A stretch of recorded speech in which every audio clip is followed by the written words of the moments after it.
A veces, la vida te lanza advertencias que parecen absurdas hasta que comprendes que eran lo único que podía salvarte. Yo lo entendí aquella tarde, cuando una anciana desconocida me tomó del brazo y con una voz quebrada me dijo: «No suba, hija, no entre a su apartamento, salga de aquí ahora». Sus ojos eran de un gris tan pálido que parecían de vidrio.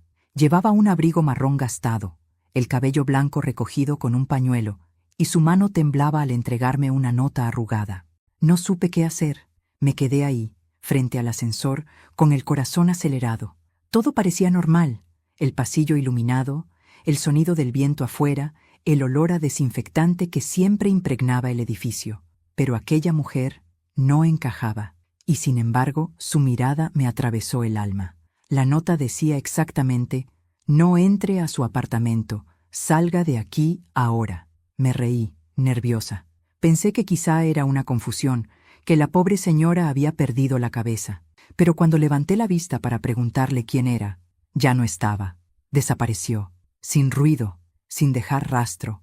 Y fue ahí cuando sentí algo que no sentía desde que murió mi esposo Alberto.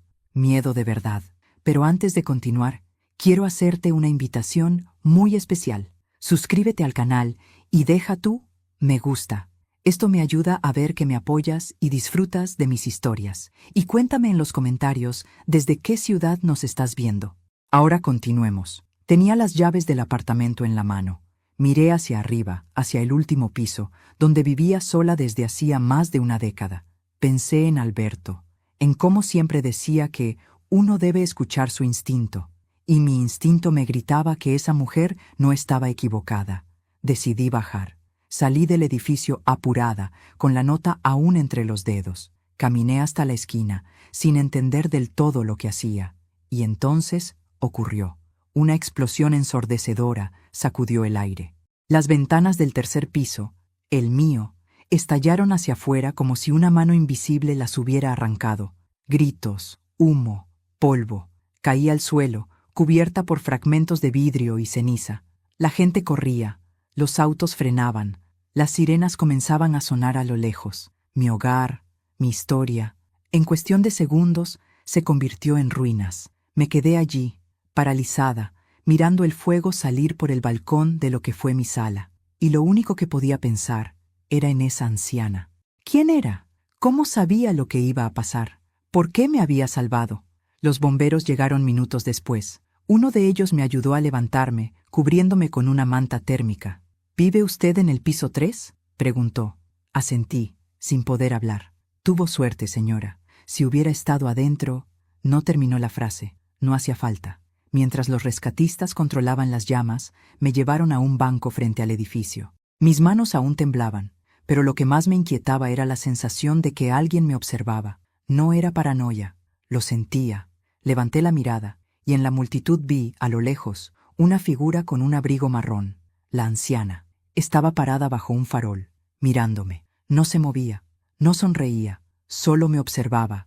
Parpadeé y desapareció otra vez. La policía me interrogó esa noche.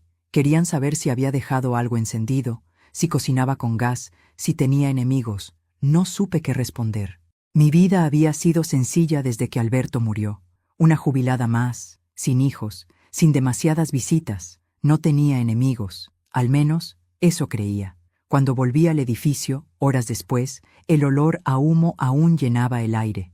El pasillo estaba ennegrecido, los bomberos subían y bajaban con linternas. Uno de ellos me acompañó hasta la puerta de mi departamento, o lo que quedaba de ella.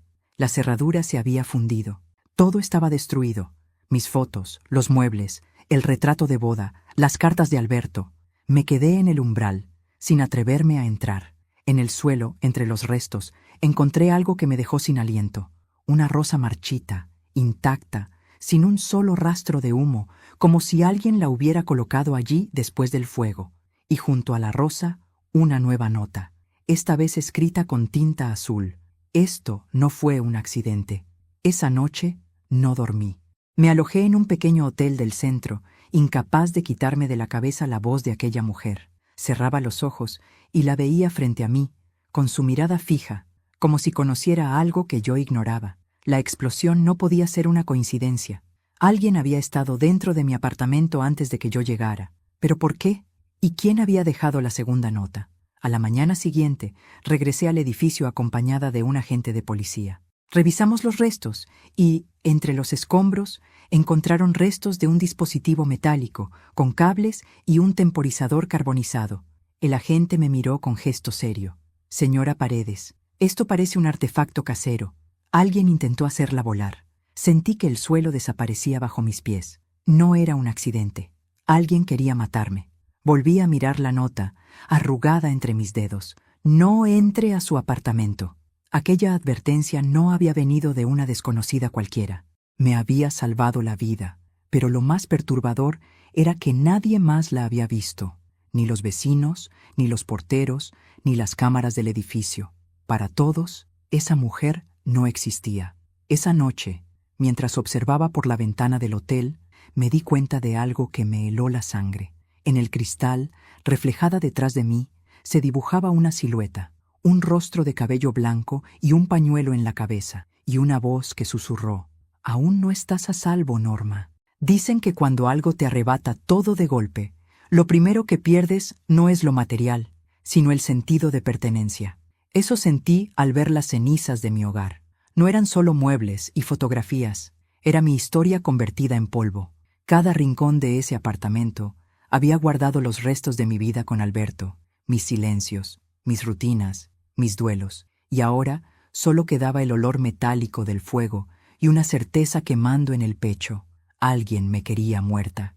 Los bomberos terminaron su trabajo al amanecer. Los vecinos hablaban entre murmullos, mirándome con mezcla de compasión y miedo. Algunos decían que fue una fuga de gas, otros que esas cosas raras pasan cuando una persona vive sola. Pero yo sabía que no. Las llamas habían sido demasiado precisas, el daño demasiado concentrado. El detective a cargo, el comisario Ruiz, me ofreció acompañarme mientras buscaban pistas. «Señora Paredes», me dijo con voz grave, «encontramos restos de alambre y un pequeño temporizador en la cocina. No parece un accidente doméstico. ¿Tenía enemigos?» «No que yo sepa», respondí mirando los restos de mi mesa. «He vivido tranquila desde que mi esposo falleció». Ruiz anotó algo en su libreta. «¿Hace cuánto murió su esposo?» «8 años», contesté. «Fue un infarto». El detective asintió, sin mirarme. A veces el pasado tarda en explotar, literal o figuradamente. Sus palabras me estremecieron. Esa tarde, me quedé observando el edificio desde la vereda opuesta. El humo aún salía por las ventanas rotas. A pesar del desastre, un detalle me llamó la atención. Las cortinas de mi dormitorio, blancas con flores azules, seguían intactas, moviéndose con la brisa. Una parte de mí quiso creer que era una señal. Volví al hotel con una maleta y una angustia que no cabía en el cuerpo. No pude dormir. Cada ruido del pasillo me hacía sobresaltar. A medianoche, mi teléfono sonó. Contesté con la voz temblorosa. Silencio. Luego, una respiración lenta, profunda. «¿Quién es?», pregunté. Silencio otra vez. Iba a colgar cuando una voz susurró: «No abras la puerta». Me levanté de un salto, con el corazón a punto de salirse del pecho. Miré el cerrojo. No había nadie. Esperé varios minutos, hasta que el miedo se volvió insoportable. Entonces, llamaron a la puerta. 3 golpes secos. Me quedé inmóvil. Y, justo cuando pensé que el miedo iba a paralizarme para siempre, escuché una voz conocida. «Señora Paredes, soy Ruiz». Abrí. Era el comisario, con el rostro cansado y un sobre en la mano. «Perdone la hora», dijo. «Tenía que mostrarle algo». Dentro del sobre había una fotografía. Mi esposo Alberto, de pie frente a un hombre que no reconocí. La imagen parecía vieja, de los años 80. Ambos sonreían, dándose la mano. «¿Reconoce al otro sujeto?», preguntó Ruiz. Negué con la cabeza.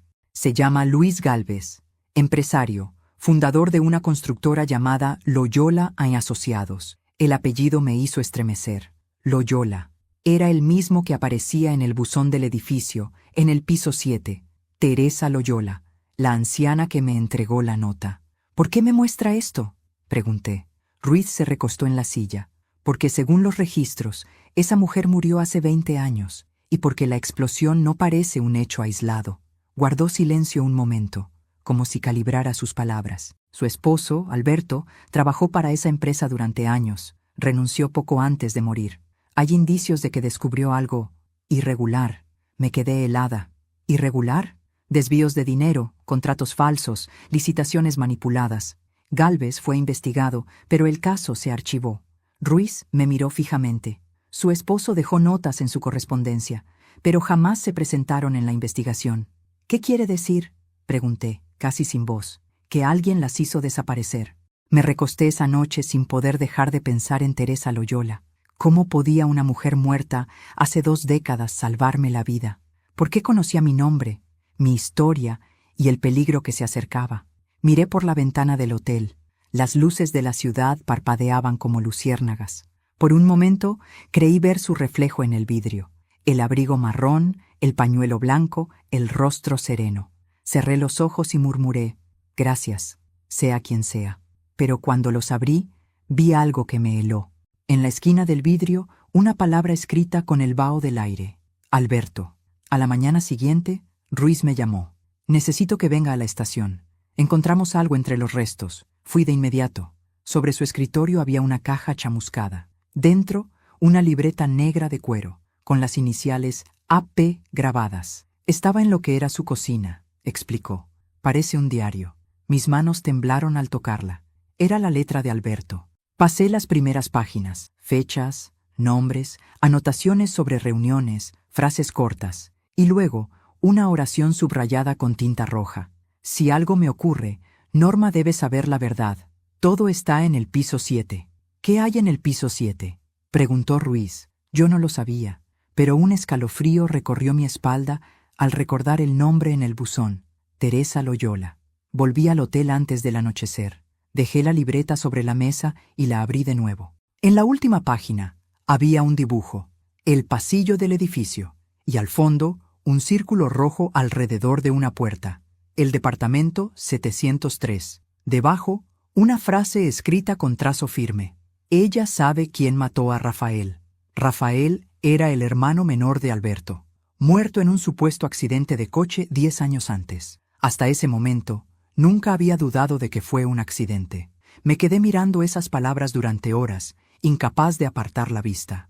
Todo cobraba sentido, y al mismo tiempo, nada lo tenía. La mujer que me salvó la vida, el apellido Loyola, el socio de Alberto, la explosión, el nombre de su hermano. Cerré la libreta, sintiendo un escalofrío recorrerme. Ya no era una víctima, era una testigo. Y tal vez, sin saberlo, la siguiente en la lista.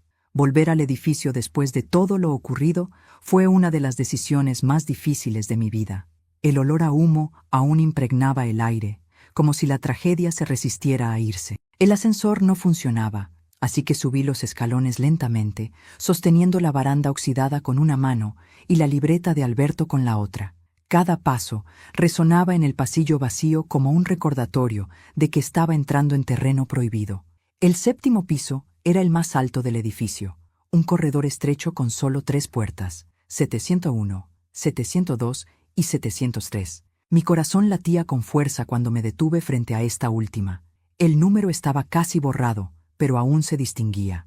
La pintura descascarada, el marco cubierto de polvo, la cerradura oxidada, todo indicaba que hacía años nadie entraba allí.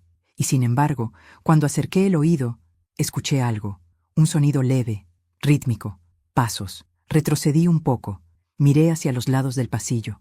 Vacío. El silencio volvió, tan espeso que podía cortarse. Tomé aire y toqué la puerta 3 veces. Nada. Volví a hacerlo. Nada. Hasta que, al tercer intento, la puerta se abrió con un crujido lento, como si lo hubiera hecho sola. «¿Hola?», llamé con voz temblorosa. «¿Hay alguien aquí?». El aire adentro era frío, denso, con ese olor a madera húmeda que tienen los lugares abandonados. Encendí la linterna de mi teléfono. Había muebles cubiertos con sábanas, una mecedora junto a la ventana y, sobre una mesa, un retrato enmarcado. Me acerqué despacio. En la foto, reconocí el rostro de la anciana, Teresa Loyola.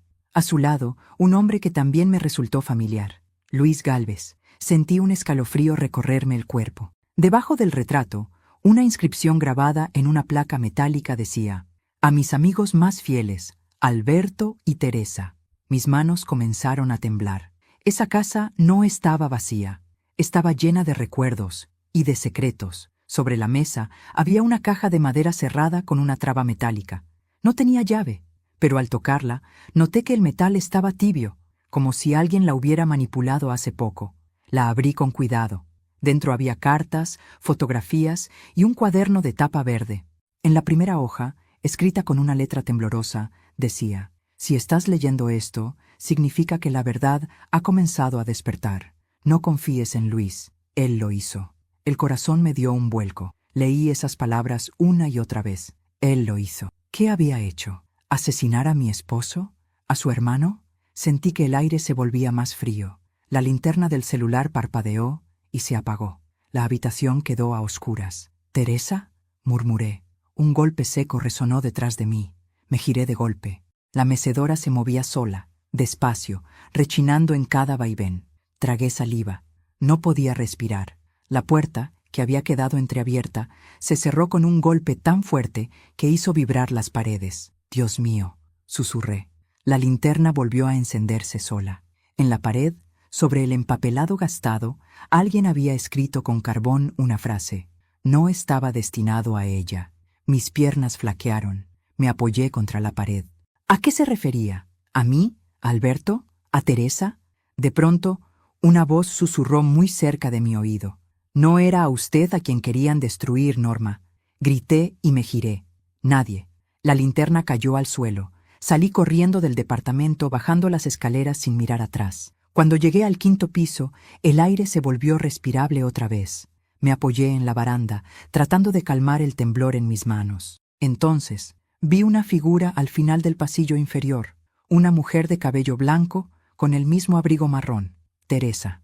Estaba allí, mirándome en silencio, y con un gesto suave, levantó una mano y señaló hacia arriba, hacia el 7º piso. «¿Qué quiere de mí?», pregunté. Ella solo movió los labios, sin emitir sonido, pero los leí perfectamente. Él no murió por casualidad. Cuando parpadeé, ya no estaba. Bajé corriendo al vestíbulo. El portero, un hombre joven llamado Daniel, me miró sorprendido. «Señora Norma, ¿está bien? Está pálida». «Daniel», jadeé. «¿Quién vive en el 703? ¿El 703? Repitió confundido. «Nadie». «¿Cómo que nadie?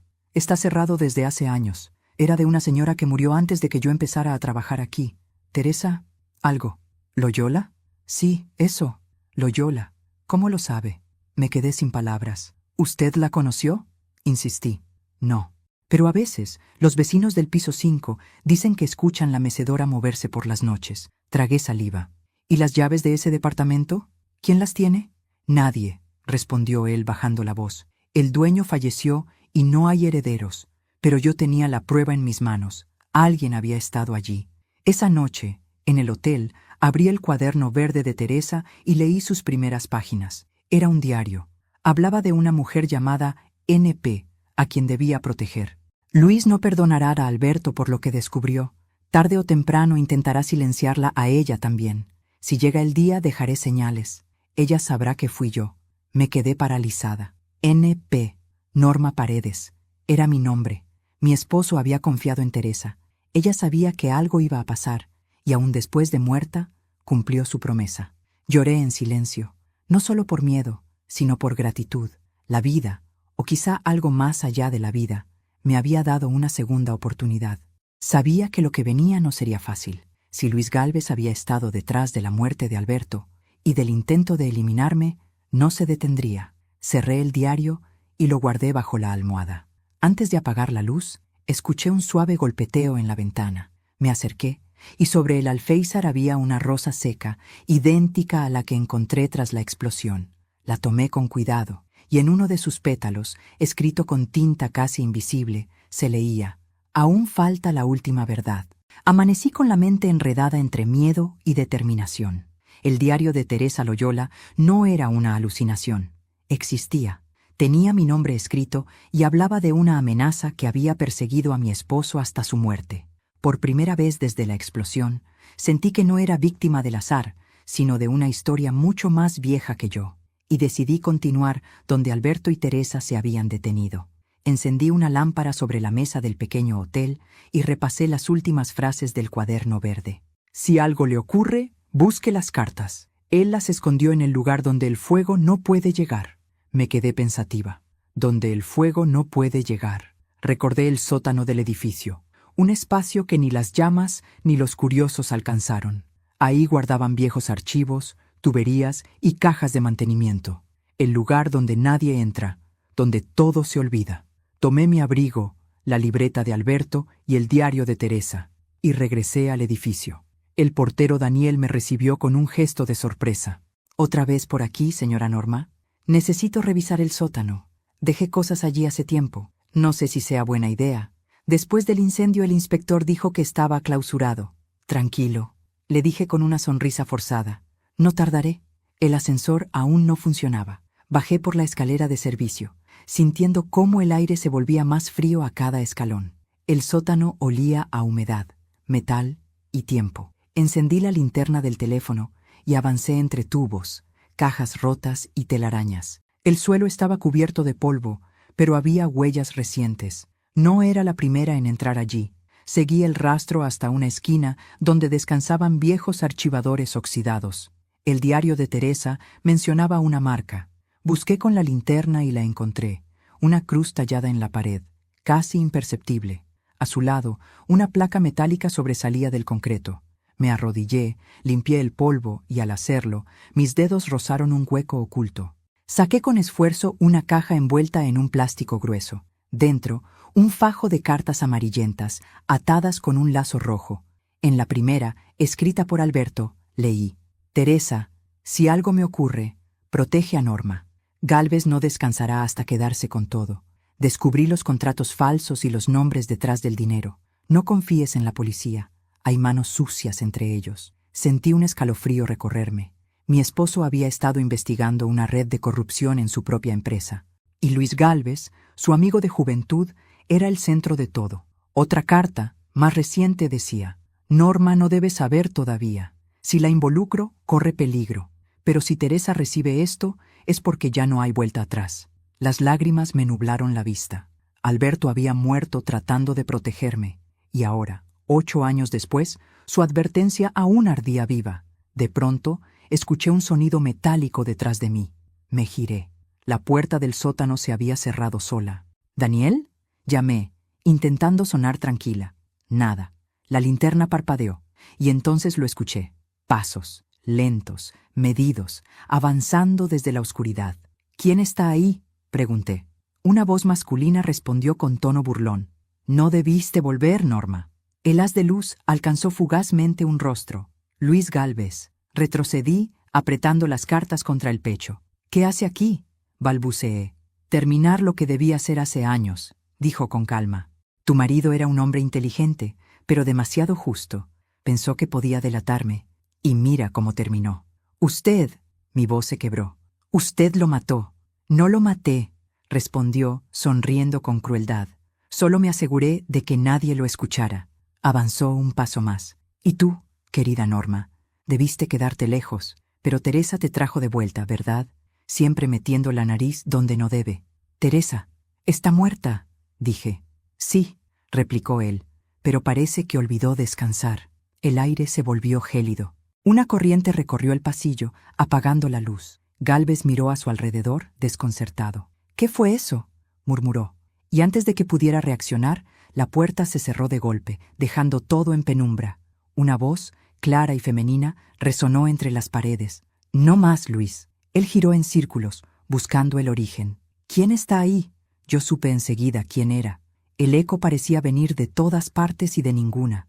El mismo tono, la misma calma. Teresa Loyola. Gálvez lanzó una carcajada nerviosa. «¡Vieja loca! Ni muerta puedes dejarme en paz». Y entonces algo imposible ocurrió.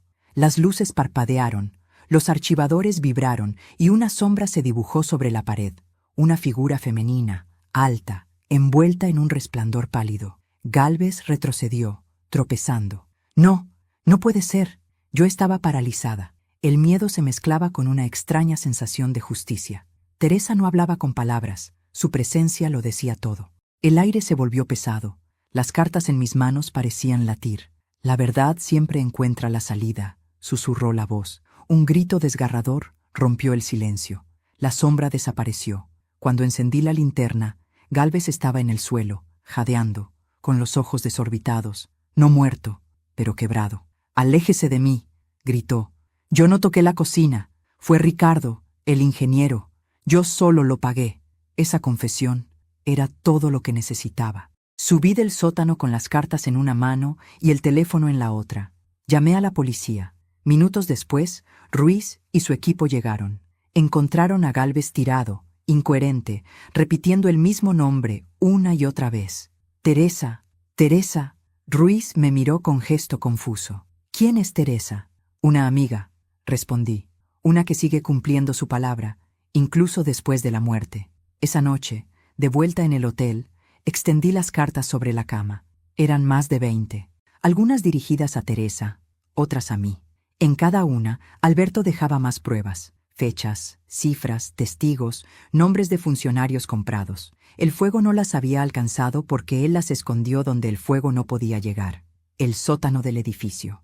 Entendí entonces que el destino me había traído hasta ese punto por una razón. No solo debía descubrir la verdad, debía exponerla. Y al mirar la ventana, vi reflejada la silueta de Teresa, serena, observándome una vez más. No dijo nada. No hacía falta. Sabía que el siguiente paso era mío. El amanecer llegó con un silencio distinto.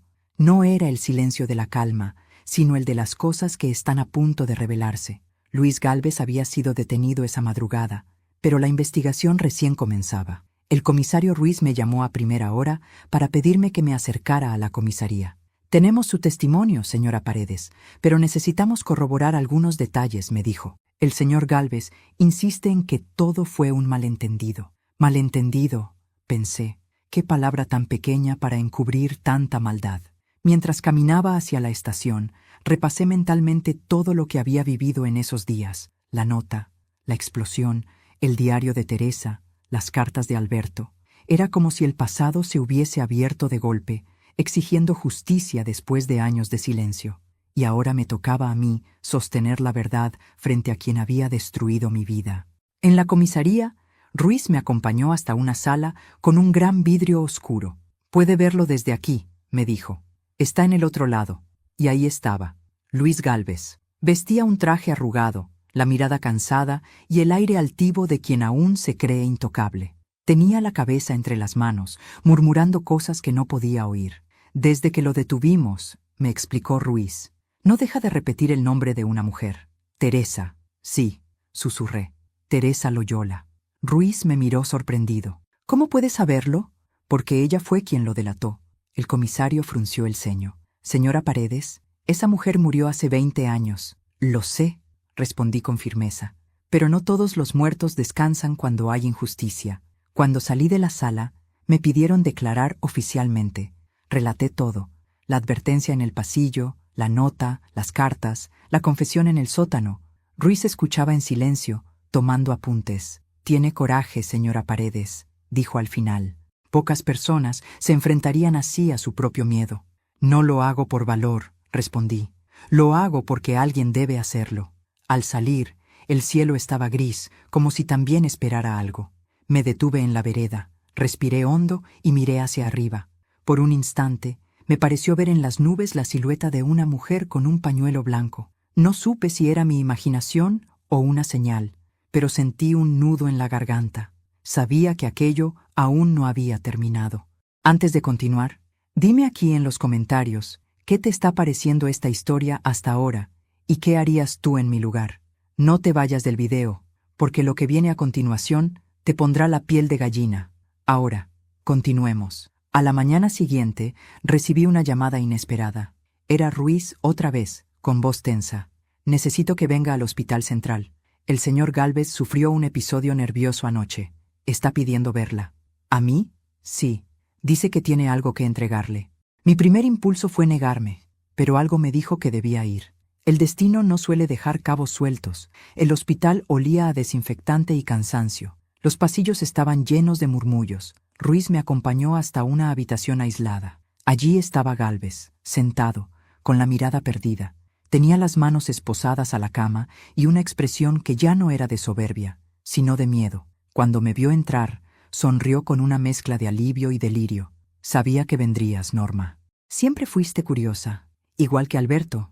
¿Qué quiere? Pregunté. «¿Entregarte algo?» Alzó la mano esposada y señaló la mesa de noche. «Está ahí». Sobre la mesa había un sobre amarillento. Lo tomé con cuidado. «¿Qué es esto?» «La prueba», dijo.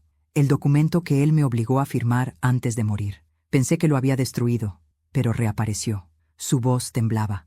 «Alberto no murió en un accidente, Norma. Me pidió que lo llevara a ese sitio para hablar, pero cuando intenté detenerlo, se resbaló». «¿Y la explosión?» «No fui yo, fue Ricardo. Él quería borrar todo. Yo solo lo dejé hacer». Lo miré, sintiendo rabia y compasión al mismo tiempo. No hay excusa para un silencio cómplice. «Lo sé», susurró. «Por eso la veo». ¿A quién? «A Teresa. En cada sombra, en cada espejo. Ella no me deja dormir». Gálvez se llevó las manos al rostro, sollozando. «Dígale que ya lo dije todo, que me deje en paz». Me quedé de pie, en silencio. No supe qué responder. Solo supe que, de alguna forma, él ya estaba siendo castigado, no por la justicia humana, sino por aquella que no conoce fronteras entre la vida y la muerte. Abrí el sobre esa misma noche. Dentro había una copia del acta de defunción de Alberto y una segunda hoja, manuscrita, con su letra. «Si lees esto, Norma, es porque la verdad encontró su camino.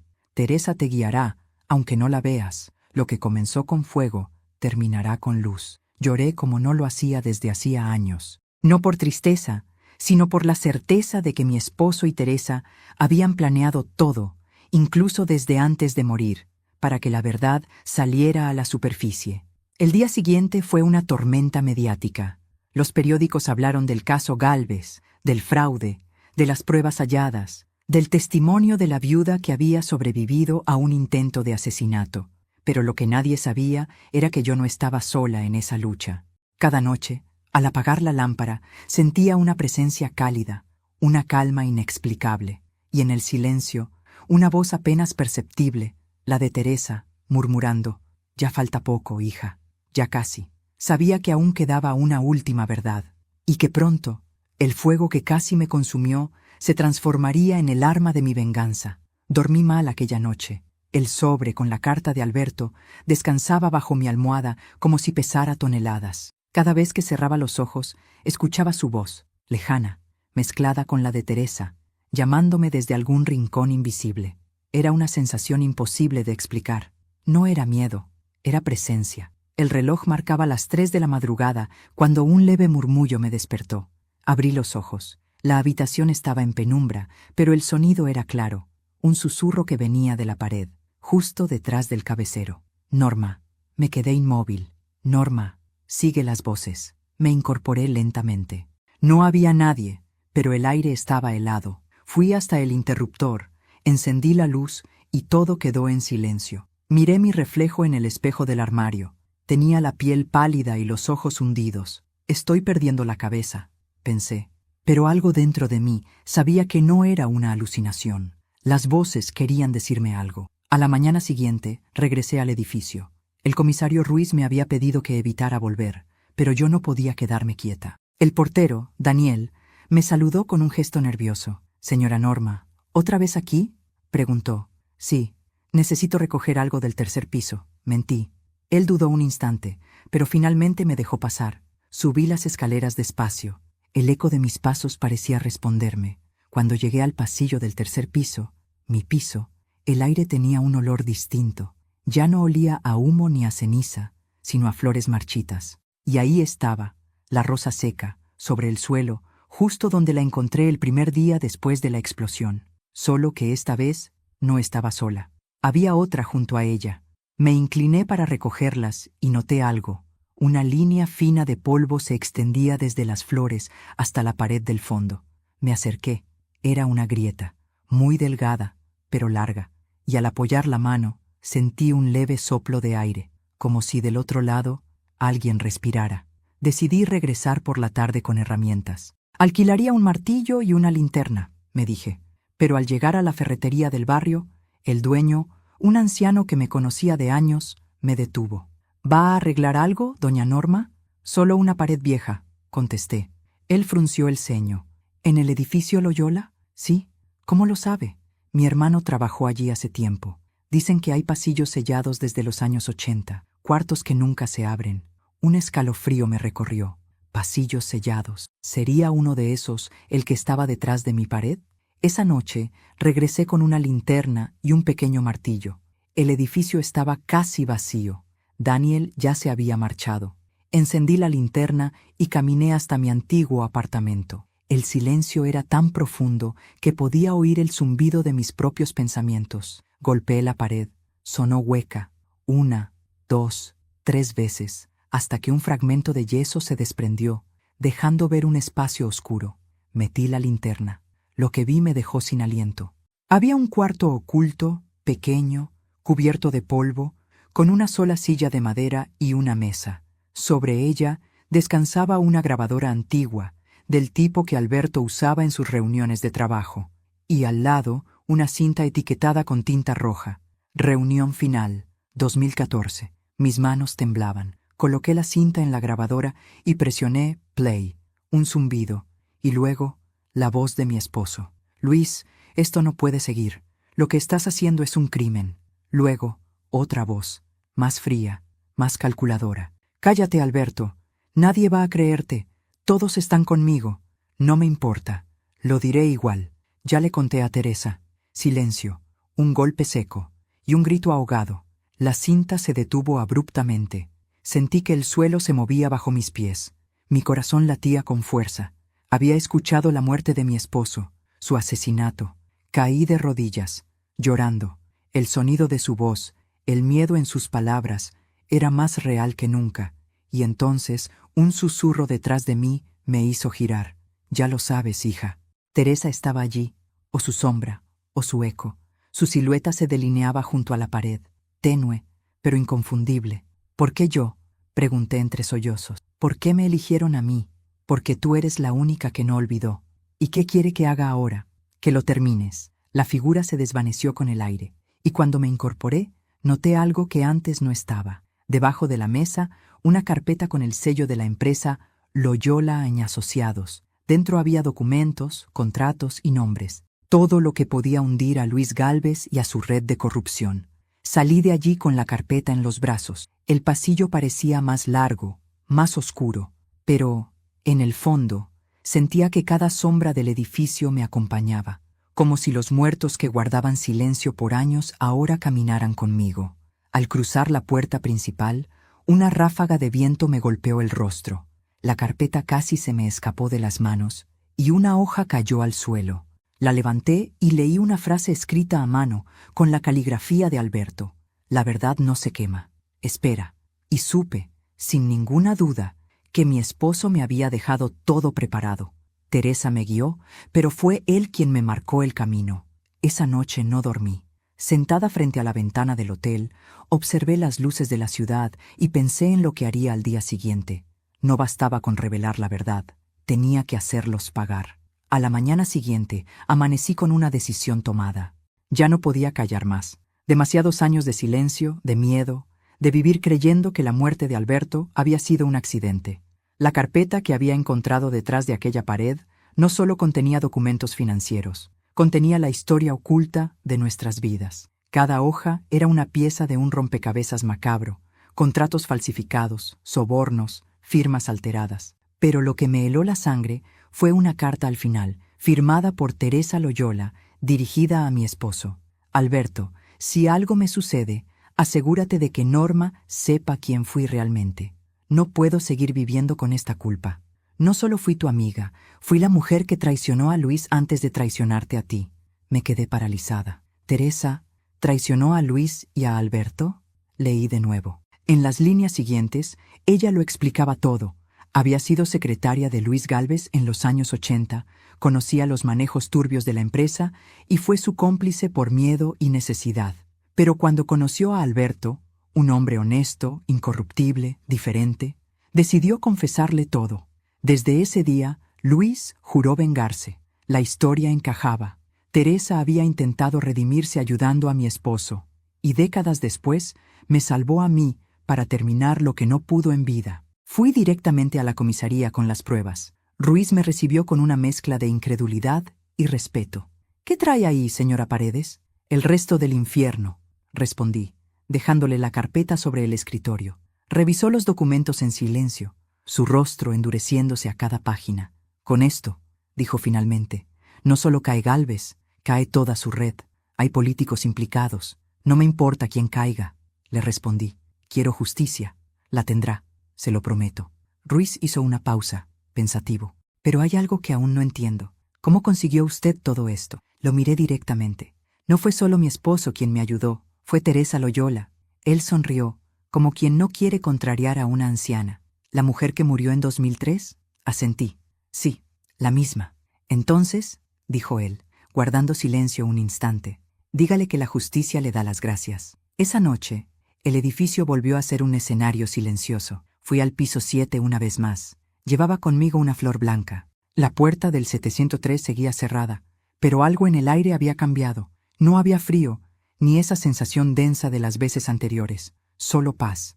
Dejé la flor sobre el suelo y susurré. Gracias, Teresa, por salvarme, por salvarlo a él. Un leve aroma a lavanda llenó el pasillo, y entonces la escuché, por última vez. Ahora sí puedo descansar. La mecedora, dentro del apartamento, se movió una vez más, y luego se detuvo para siempre. Pasaron los días. Los periódicos hablaban de la caída de Gálvez, de la red de corrupción y del testimonio de la viuda que destapó una década de mentiras. Recibí llamadas de periodistas, abogados, incluso de viejos amigos que no veía desde hacía años. Todos querían saber lo mismo. ¿Cómo lo lograste, Norma? Yo sonreía y respondía lo que realmente sentía. No estuve sola. En el fondo, sabía que nadie entendería la magnitud de lo que había vivido. Nadie podía imaginar lo que era sentir el roce del más allá guiando tus pasos, el eco de una promesa que trasciende la muerte. Una tarde, Ruiz vino a visitarme. Llevaba en las manos un sobre sellado. Esto estaba entre los documentos incautados en la oficina de Gálvez. Creo que debería verlo. Lo abrí con cuidado. Dentro había una fotografía. Alberto, Teresa y Luis, en lo que parecía una fiesta de inauguración. Detrás, una dedicatoria escrita con letra elegante. A nuestros socios. Que el dinero nunca se interponga entre nosotros. Ruiz suspiró. Parece que todos estuvieron más cerca de lo que imaginamos. Sí, dije. Pero la diferencia es quién aprendió del error y quién se hundió en él. Esa noche soñé con Teresa. No estaba vieja ni enferma como la recordaba, sino joven, con los ojos vivos y una sonrisa serena. Me dijo, el mal se paga, pero la culpa también. Gracias por liberarme, Norma. Desperté con lágrimas en los ojos y una sensación de alivio profundo.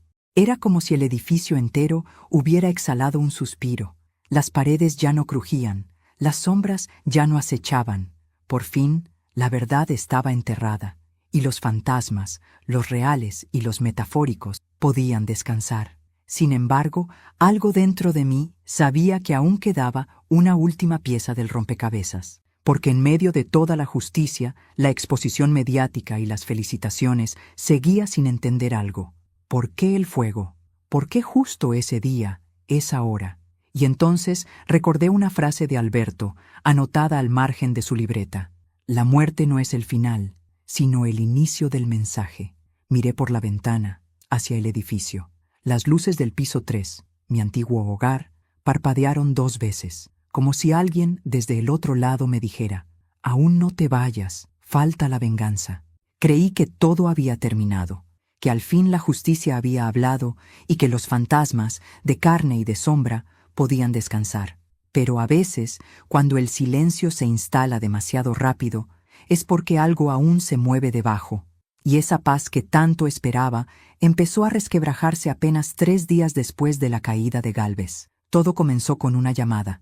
Era el comisario Ruiz. Señora Paredes, dijo con tono tenso. Necesito verla. Es urgente. ¿Qué ocurre ahora? Pregunté, agotada. Gálvez fue hallado muerto esta madrugada en su celda. Me quedé muda. ¿Cómo? Oficialmente, suicidio. Pero hay detalles que no cuadran. El corazón me dio un vuelco. No porque sintiera compasión por él, sino porque su muerte dejaba demasiadas preguntas abiertas. El hombre que me había arrebatado a mi esposo, que había intentado matarme, que había confesado su culpa entre lágrimas, ahora desaparecía del tablero como si alguien hubiera decidido borrar las pruebas vivientes. Fui a la comisaría de inmediato. Ruiz me esperaba con un expediente bajo el brazo y los ojos cargados de insomnio. No hay cámaras en el pasillo donde estaba la celda, me explicó. Y los guardias afirman que no escucharon nada. ¿Y dejó una carta? Sí, pero no está firmada. Me entregó una copia. En la hoja, solo una frase escrita con tinta negra. Ella también sabía. ¿Ella quién?, pregunté, sintiendo el cuerpo helarse. Ruiz me miró en silencio. Eso estamos tratando de averiguar. Esa noche no pude dormir. El viento golpeaba las ventanas del hotel con furia, y cada sombra me recordaba que el mal no siempre muere cuando uno cree haberlo vencido. Decidí repasar los documentos una vez más. Quizá había algo que se me había escapado. Abrí la carpeta con las pruebas y saqué una lista de nombres vinculados a los contratos falsos. Mi vista se detuvo en una rúbrica al final de una de las páginas. R. Mendoza. Sentí un escalofrío. Reconocía esa firma. Rápidamente busqué entre mis papeles viejos y encontré una tarjeta de condolencias enviada tras la muerte de Alberto, 8 años atrás. Decía: con cariño y respeto, Ricardo Mendoza. Ricardo. El mismo nombre que Gálvez había gritado en el sótano antes de colapsar. Fue Ricardo, el ingeniero. Yo solo lo pagué. A la mañana siguiente busqué en internet: Ricardo Mendoza, Loyola y Asociados. Ahí estaba. Antiguo socio técnico, ahora directivo de otra empresa constructora, viviendo tranquilamente en el norte del país. Años atrás había sido despedido justo antes del supuesto accidente de mi esposo, y, según los registros, fue el último en verlo con vida. Mi respiración se volvió pesada. Ya no había duda. Él era el verdadero asesino. Tomé el teléfono y llamé a Ruiz. Comisario, encontré algo. ¿Qué cosa? El hombre que faltaba, Ricardo Mendoza. Él estaba con Alberto el día que murió. Ruiz suspiró. Lo sé, señora Paredes. ¿Qué? Lo detuvimos esta mañana. Me quedé en silencio. ¿Cómo lo encontraron? No lo hicimos nosotros. Se entregó. Vino solo. Dijo que usted lo buscaría y que quería contarle la verdad. Horas después, Ruiz me pidió ir al interrogatorio. Quizá hablará si la ve, dijo. Cuando entré en la sala, Ricardo levantó la cabeza. Tenía el cabello gris y los ojos cansados, pero aún conservaba esa expresión de ingeniero calculador. Señora Paredes, dijo con voz grave, no vengo a pedir perdón. Ya es tarde para eso. Entonces, ¿por qué está aquí? Porque quiero que sepa la verdad. Luis no fue quien planeó el accidente. Fui yo. ¿Por qué?, pregunté, sintiendo la garganta cerrarse. Porque Alberto descubrió que yo manipulaba los planos para desviar dinero. Intenté convencerlo de callar, pero no aceptó. Dijo que iría a la prensa. Respiró hondo, los ojos humedecidos. Discutimos en la obra. Me empujó. Yo lo empujé de vuelta. Cayó y no se movió más. ¿Y después?, susurré. Gálvez encubrió todo. Me prometió protegerme si lo ayudaba a callar a Teresa. Sentí náuseas. ¿Y el incendio en mi casa? También fui yo, confesó, bajando la mirada. Él me obligó. Dijo que si no lo hacía, me entregaría. Puse el artefacto, pero no imaginé que usted llegaría antes. Una anciana me salvó, le dije con firmeza. Teresa Loyola. Él levantó la vista, horrorizado. Eso es imposible. Teresa murió hace años. Sonreí con amargura. No todos los muertos descansan cuando la verdad sigue enterrada. Después de la confesión, Ricardo fue arrestado y trasladado a prisión preventiva. El caso cerraba oficialmente, pero para mí, el cierre no significaba paz. Había justicia, sí, pero también un vacío imposible de llenar. Esa noche, decidí volver al edificio por última vez. Subí las escaleras hasta mi antiguo apartamento. Todo estaba en silencio. Las paredes ennegrecidas parecían ahora tranquilas, como si ya no tuvieran nada que ocultar. Encendí una vela sobre el suelo y coloqué 3 rosas, una por Alberto, otra por Teresa y otra por mí. Ya está hecho, susurré. La verdad salió a la luz. Una corriente de aire apagó la vela, y entonces, en la penumbra, oí una voz que me hizo sonreír. Ahora sí, Norma, ahora empieza tu vida. Al día siguiente, Ruiz me llamó nuevamente. Ricardo Mendoza fue hallado muerto en su celda. No sentí miedo, ni pena. Solo entendí que la justicia de los vivos puede tardar, pero la de los muertos nunca falla. Miré hacia la ventana. El amanecer pintaba el cielo con tonos dorados. Una brisa suave movió las cortinas y por un instante creí oler lavanda. Sonreí. Sabía que Teresa y Alberto estaban juntos, al fin, vigilándome desde algún lugar donde la verdad no se esconde. Y me juré a mí misma que no volvería a callar jamás, porque el silencio fue su arma, y ahora la verdad sería la mía. Después de la muerte de Ricardo Mendoza, todos dieron por cerrado el caso. Los periódicos hablaban de una tragedia judicial, las autoridades celebraban el éxito de la investigación, y Ruiz, aunque satisfecho, me dijo con tono paternal: «Ya puede descansar, señora Paredes. El pasado ha quedado enterrado». Pero él no entendía. El pasado no se entierra. El pasado se cobra. Yo no quería solo justicia. Quería equilibrio. Quería que cada uno de los hombres que se enriquecieron manchando el nombre de mi esposo sintiera lo que él sintió al morir solo, traicionado y silenciado. Esa noche abrí la libreta de Alberto y el diario de Teresa por última vez. Entre las páginas había un papel que nunca había notado antes, una lista manuscrita, en la letra firme de mi esposo. Los tres que sabían: Gálvez, Mendoza y el juez Barrenechea. El nombre del juez me sonó familiar. Era el mismo que había archivado el caso de Alberto 8 años atrás, alegando falta de pruebas, y, casualmente, el mismo que ahora supervisaba el cierre del proceso de Gálvez. El círculo aún no estaba completo. Pasé los días siguientes investigando. Busqué todo sobre Ramiro Barrenechea, juez retirado, viviendo en una mansión de las afueras, rodeado de lujos. Era un hombre respetado, admirado por su supuesta integridad. Pero detrás de esa fachada encontré lo que buscaba: propiedades a nombre de terceros, cuentas en el extranjero, vínculos con la empresa Loyola y Asociados. Teresa había tenido razón. El mal seguía vivo, disfrazado de justicia, y su máscara tenía nombre y apellido. No podía enfrentarme a él legalmente. Su poder era demasiado grande, así que decidí hacerlo a mi manera, con la misma astucia con que ellos manipularon mi vida. Una tarde, me presenté en su casa fingiendo ser una periodista interesada en su carrera judicial. El guardia me dejó pasar sin dificultad. El juez me recibió en su despacho, una habitación amplia, llena de diplomas y fotografías con políticos. «Doña Norma Paredes», dijo, extendiendo la mano. «Un honor conocer a la viuda del ingeniero. Qué tragedia lo de su esposo, y qué admirable su perseverancia». «Gracias, juez», respondí, ocultando la rabia tras una sonrisa.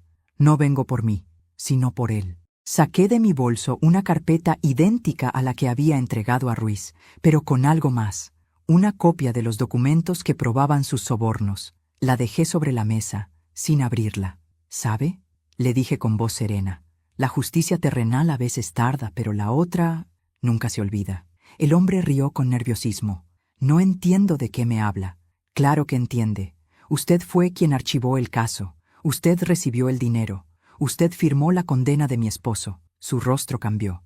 De la sonrisa pasó al pánico. «Eso es una acusación muy grave, señora». «Grave fue lo que ustedes hicieron», le interrumpí.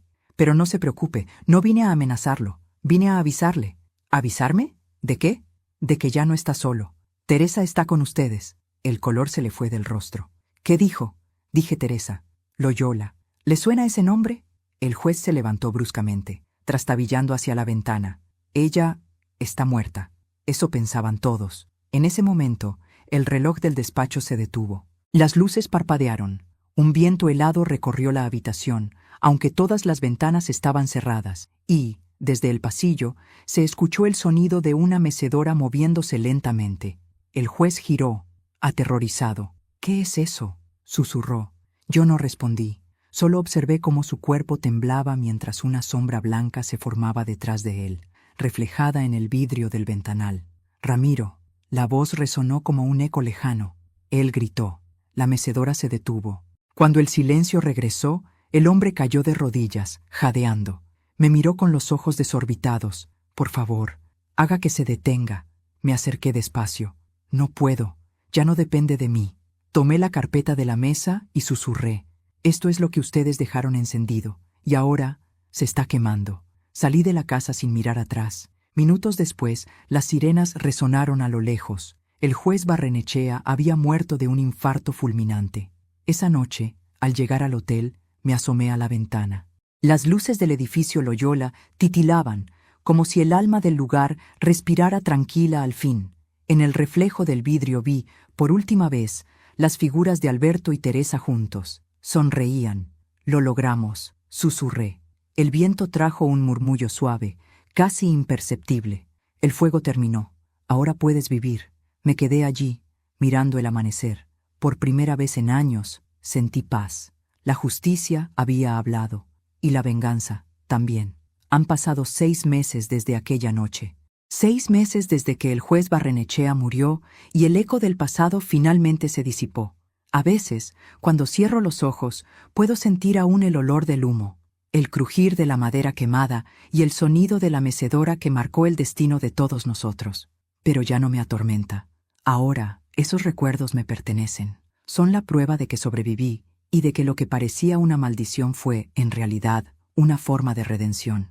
El edificio Loyola fue demolido hace unas semanas. Nadie quiso seguir viviendo allí. Decían que estaba embrujado, que por las noches se escuchaban voces o que alguien encendía luces en el piso 7, aunque ya no quedaba electricidad. Yo fui la última en entrar, antes de que las máquinas destruyeran las paredes. Dejé en el suelo una rosa blanca y un pedazo de la libreta de Alberto con una frase escrita: «El amor nunca muere, solo cambia de casa». Y cuando salí, sentí que una ráfaga de viento me acariciaba el rostro, como si 2 almas me despidieran con ternura. El dinero que el Estado me ofreció como compensación no me importó, ni las entrevistas, ni los homenajes. Lo único que deseaba era silencio, un silencio limpio, sin miedo. Así que me mudé a un pequeño pueblo frente al mar, lejos del ruido y de las sombras. Una casa sencilla, con paredes color crema, un jardín lleno de lavandas y una mecedora en el porche. A veces, cuando el viento sopla desde el sur, las flores se mueven como si saludaran. Me gusta pensar que es Teresa, recordándome que aún me observa. Ruiz me visita de vez en cuando. Dice que después de conocer mi historia, empezó a creer que la justicia no siempre está en los tribunales. A veces, me dijo la última vez, la justicia tiene la voz de los que ya no pueden hablar. Yo le respondí sonriendo. Y los vivos debemos aprender a escucharla. Una tarde, mientras revisaba una caja vieja, encontré algo que había olvidado. El primer borrador de una carta que Alberto me escribió cuando recién nos casamos. El papel estaba amarillento, pero su letra seguía firme, nítida. Decía: «Si algún día el miedo te visita, recuerda que el amor que te tengo será tu escudo. Si la vida se vuelve oscura, busca la luz en los pequeños gestos. Y si alguna vez la verdad te duele, no la escondas. La verdad, aunque queme, es lo único que deja el alma limpia». Lloré como una niña al leerlo, no de tristeza, sino de gratitud, porque entendí que mi historia, la nuestra, no fue solo de pérdidas y sombras, sino también de valentía, fidelidad y amor, más allá de la muerte. Hoy tengo 66 años, mi cabello es completamente blanco y mis manos tiemblan un poco cuando escribo, pero mi mente está más clara que nunca.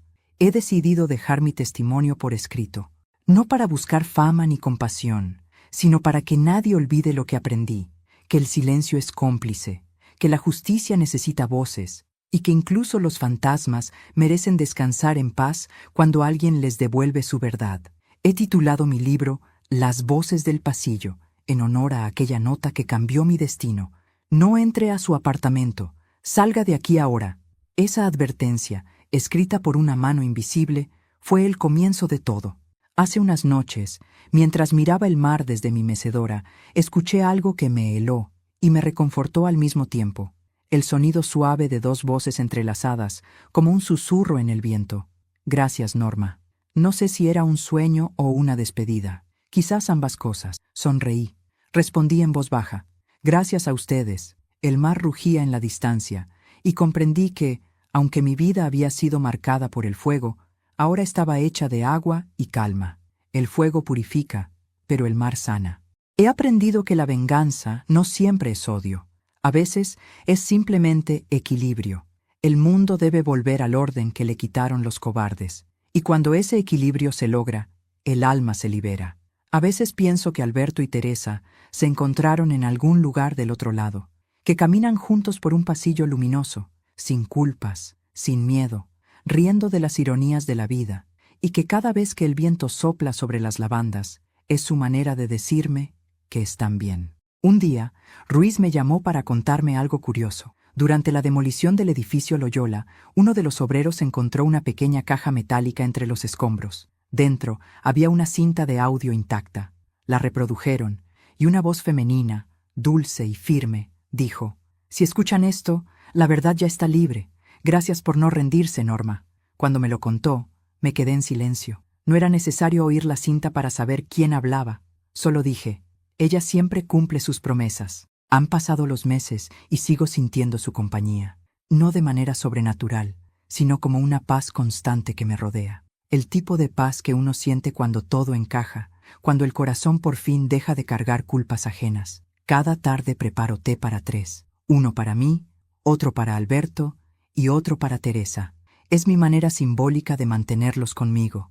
Les hablo en voz baja, les cuento mis días, mis recuerdos, los nombres de las personas que conocí. Y a veces, el vapor del té forma figuras en el aire que parecen responderme. Quizás sea solo el viento, o quizás no. He aprendido a perdonar, pero no a olvidar. El perdón, descubrí, no borra lo ocurrido, pero lo transforma. No lo hacemos por los culpables, lo hacemos por nosotros, para dejar de ser prisioneros del pasado. Y aunque mi historia comenzó con fuego y miedo, quiero que termine con luz y gratitud. Hoy ya no soy la mujer que temía abrir su propia puerta. Soy una mujer que la abrió de par en par y sobrevivió al incendio, a la mentira, a la pérdida y a la soledad. Y si alguien me pregunta qué me queda después de todo, responderé con la voz tranquila que da la experiencia. Me queda la verdad, y con eso basta. Hace unos días, Ruiz vino a despedirse. Se jubila, trajo flores y un sobre. Dentro había una carta suya que decía: «Gracias por recordarnos que la justicia no siempre se firma con tinta. A veces se escribe con valor». Le respondí con una sonrisa y lo abracé. Antes de irse, me dijo algo que se me quedó grabado. «¿Sabe, Norma? Su historia ya no es solo suya. Es de todos los que callaron alguna vez». Esa frase me acompañó toda la noche. Y al amanecer, mientras el sol bañaba las olas, comprendí que sí. Mi historia no me pertenece. Es de quienes aún tienen miedo, de quienes piensan que es tarde para hablar, de quienes creen que no los escucharán, porque nunca es tarde para decir la verdad. Hoy, mientras escribo estas últimas líneas, siento que por fin puedo cerrar el círculo. La vida me quitó muchas cosas, pero también me dio la oportunidad de entender lo esencial, que el amor verdadero no muere, que la justicia no se rinde, y que el alma humana, por más rota que esté, siempre puede volver a levantarse. Guardo la libreta de Alberto y el diario de Teresa en una caja junto al retrato de ambos. Les digo, misión cumplida, y sé que de alguna forma me escuchan. Si llegaste hasta aquí, gracias por acompañarme en este viaje. Aprendí que el miedo solo se vence caminando a través de él, y que los muertos no buscan venganza, sino verdad. No importa cuántas veces te hayan hecho daño, ni cuántas puertas se hayan cerrado, siempre hay una nota esperándote, una voz que te dirá: «Sal de aquí ahora, antes de que todo se derrumbe». Escúchala, porque puede ser tu salvación. Yo soy Norma Paredes, y esta fue mi historia. Antes de irte, quiero hacerte una invitación muy especial. Suscríbete al canal, deja tu me gusta si esta historia te llegó al corazón, y cuéntame en los comentarios desde qué ciudad nos estás viendo. Tu apoyo mantiene viva cada historia y me recuerda que, al otro lado de la pantalla, hay corazones que siguen creyendo en la fuerza de la verdad. Gracias por escucharme. Hasta la próxima historia.